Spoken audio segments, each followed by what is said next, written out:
ఇప్పుడు మనం తెలంగాణలో చూసినట్లయితే అప్పట్లో కేసీఆర్ ఏం చేశాడంటే రెడ్లకు ఎక్కువ ప్రాధాన్యత ఇచ్చారు, అయినా గెలవలేకపోయాడు. మళ్ళీ ఇప్పుడు ఆంధ్ర కనుక మనం చూసినట్లయితే ఈయన బీసీలకు ఎక్కువ ప్రాధాన్యత ఇస్తున్నారు. ఎలా ఉండొచ్చు రిజల్ట్? అది జనరల్గా జగన్మోహన్ రెడ్డికి ఉండే బలమే ఒకటండి, beneficiaries like every month benefit అవుతున్న వాళ్ళందరూ కూడా ఓట్లు వేస్తారు అనేది వాళ్ళకు ఉంది. ఒక వాలంటీర్ వ్యవస్థ, పటిష్టమైన వాలంటీర్ వ్యవస్థ. బట్ కులం పరంగా, క్యాస్ట్ పరంగా నేను ఇది చెప్తే అసంతృప్తి అవుతుంది, కొంతమంది ఫీల్ అవుతారు. కానీ చిరంజీవి గారు కూడా ప్రజారాజ్యంలో నేను డైరెక్ట్ తిరిగాను, చిరంజీవి గారితోనే తిరిగాను. దాదాపు ఒక 6-7 నెలలు క్యాన్వాస్లో ఉన్నాను నేను. I was with all other టీమ్తో, నేను మెయిన్ టాప్ కమిటీలో కూడా ఉన్నాను. నేను మిత్ర గారితో పనిచేశాను, నేను పరకాల్ గారితో పనిచేశాను. సో మాకు అర్థమైందంటే 100 సీట్లు ఇచ్చారు బీసీలకి. ఓకే, ఏమైంది? డిజాస్టర్, ఒక్క సీటు కూడా గెలవలేదు. ఓకే.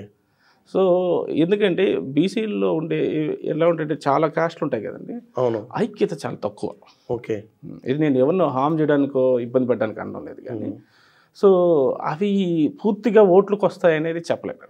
అంటే ఇప్పుడు ఒక ప్రయోగం అప్పట్లో చిరంజీవి చేసి బీసీలతో పట్టుకొని ఫెయిల్ అయ్యారు కాబట్టి జగన్ కూడా అది తప్పదనుకోవచ్చా? అవును, ఫెయిల్ అయ్యారు. అది నాకైతే అది పెద్ద ప్రయోగం, పెద్ద చేయదనమాట. ఉన్నోళ్ళని పోగొట్టేసి ఇప్పుడు లీడర్షిప్లు అంతా ఇట్లా తయారయ్యండి. ఓకే, ఇప్పుడు మీకు ఒకటి, ఇప్పుడు కార్యకర్త చాలా ఇంపార్టెంట్ పార్టీకి. అవును. సో ఆ కార్యకర్త నువ్వు కలిసే విధానం ఎట్లా, అలా పక్కన్న లీడర్కి మండిపోతూ నువ్వు ఈ కార్యకర్తకు గౌరవం ఇచ్చి లీడర్కి గౌరవం ఇవ్వలేదనుకో, అవును, ఎట్లా ఉంటుంది అది? అవును. ఇప్పుడు లీడర్ ద్వారానే కార్యకర్త వస్తాడు. అవును, డైరెక్ట్గా కార్యకర్త అన్నావు అనుకో, ఈ మధ్యలో లేయర్లను ఏమైపోతాయి? వాళ్ళందరూ నిన్ను నమ్ముకొని ఉన్నారు కదా. అదే ప్రాబ్లం ఇది. ఓకే, ఇప్పుడు ఇక్కడ మీరు భారతీయ జనతా పార్టీలో తెలంగాణలో బండి సంజయ్ గారు అంత మంచి నేమ్, అంత ఊపు తీసుకొచ్చారు. బట్ వారు చేసిన చిన్న మిస్టేక్ ఏంటంటే, ఇది నేను ఆయన చెప్తే ఇబ్బందిగా ఉంటుంది కానీ బట్ చెప్తున్నాను నేను, వారు తెలుసుకోవాలి. అవును. సో వాళ్ళు ఏం చేసేవారు, ఆయన మన కార్యకర్తలు ఇంపార్టెంట్, సీనియర్ లీడర్లు కాదనేసి పరిగెత్తుకుంటూ కార్యకర్త దగ్గరికి వెళ్ళేవాడు. అవును. మరి ఈ బీజేపీలో ఇప్పుడు ఈ కాంగ్రెస్ మిగతా పార్టీల్లో ఆ సిస్టమ్ నడుస్తుందేమో. అవును. బీజేపీలో ఏంటంటే వీళ్ళందరూ కూడా జీవితం అర్పించిన వాళ్ళే. అవును. వాళ్ళు ఫుల్ టైమర్లు ఉంటారు, సంఘం ఫుల్ టైమర్ ఉంటారు, ఆర్ఎస్ఎస్ ఫుల్ టైమర్గా ఉంటారు, సంఘం నుంచి వచ్చుంటారు, సంఘ పరివారం నుంచి వచ్చారు, ఏబీవీ ఫుల్ టైమర్గా వచ్చుంటారు, అందరూ ఏబీపీలో ఉంటారు. అవును. నువ్వు సీనియర్స్ని కంప్లీట్గా ఇగ్నోర్ చేస్తే వాళ్ళందరూ ఎట్లా ఫీల్ అవుతారు? అవును. కార్యకర్త చేయకూడతారు. అవును. బట్ వీళ్ళందరూ ఏమైంది లాస్ట్కి పోలింగ్ చేయించేది వీళ్ళే. అంతే. ఆ లాస్ట్లో ఏమైపోయిందంటే వాళ్ళందరూ ఇది అయిపోయి మనల్ని గౌరవించట్లేదు అనేది. ఎక్కడైనా రాజకీయాల్లో దెబ్బతినేది లీడర్షిప్ ఏంటంటే ఇతరులకు గౌరవం ఇవ్వకపోతే. అవును. ఇప్పుడు మెయిన్ అక్కడ అసంతృప్తి రెడ్లలో ఎందుకు ఉంది అని అంటే, నేను ఆంధ్రాలో ఆ ఎమ్మెల్యే గౌరవించడు. అవును. ఇప్పుడు ఎస్పెషల్లీ చాలా దళిత కాన్స్టిట్యూన్సీలో చాలా అవమానం. అవును. బేసిక్గా ఎవరిని పట్టించుకోరు.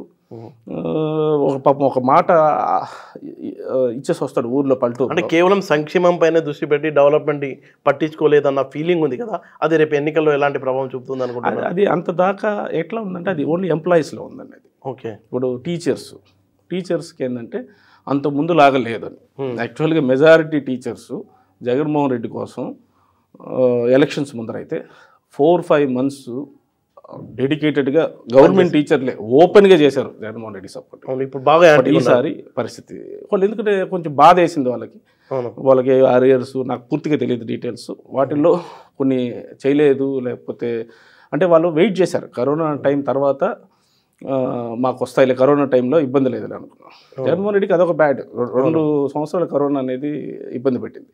అయినా కూడా కానీ సంక్షేమాలకి 1వ తేదీ పడిపోయి వీళ్ళకి జీతాలు 15-16 రాకపోతే డిఫికల్ట్ కదా. అందరికీ ఈఎంఐలు ఉంటాయి అందరికి కదా, అదైతే ఉందండి. అదైతే ఒక పక్కేమో స్టేట్లో డెవలప్మెంట్ జరగలేదు, ఇంకో పక్కేమో ఉద్యోగస్తులు కానీ టీచర్లు కానీ చాలా అసహనంతో ఉన్నారు.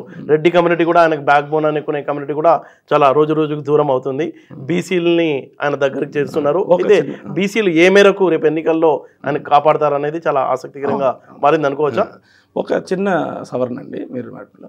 యాక్చువల్లీ డెవలప్మెంట్ జరగకుండా ఏం బాగలేదు, జరుగుతుంది. కానీ ప్రాబ్లం అంతా ఏంటంటే ఫోకస్ అనేది డెవలప్మెంట్ మీద పెట్టకుండా ఎక్కువ సంక్షేమాల మీద ఉన్నది అన్నది అందరి అభిప్రాయం. అంటే పబ్లిసిటీ ఈవెన్ చెప్పినా కూడా వీళ్ళకి వేరే కంపెనీలు వస్తున్నాయి కూడా, ఈ కంపెనీలు వచ్చినాయని చెప్పుకునే వాళ్ళు లేరు. అవును. అన్నీ కూడా ఎంతసేపు ఈ మనం ఏ పింఛన్ ఇచ్చామా, ఏవి ఇచ్చినామా, వీటి మీదనే అడ్వర్టైజ్మెంట్. అవును. అవి ఎక్కువ జరుగుతున్నాయి. ఇప్పుడు జిల్లాలో వార్డులు ఏవి జరిగినా కూడా మీటింగ్లు మన డెవలప్మెంట్ సెంటర్లు వచ్చినాయని పెడితే ప్రజలకు వెళ్తుంది. అవును. అది వెళ్ళట్లేదనేది నా అభిప్రాయం. ఓకే.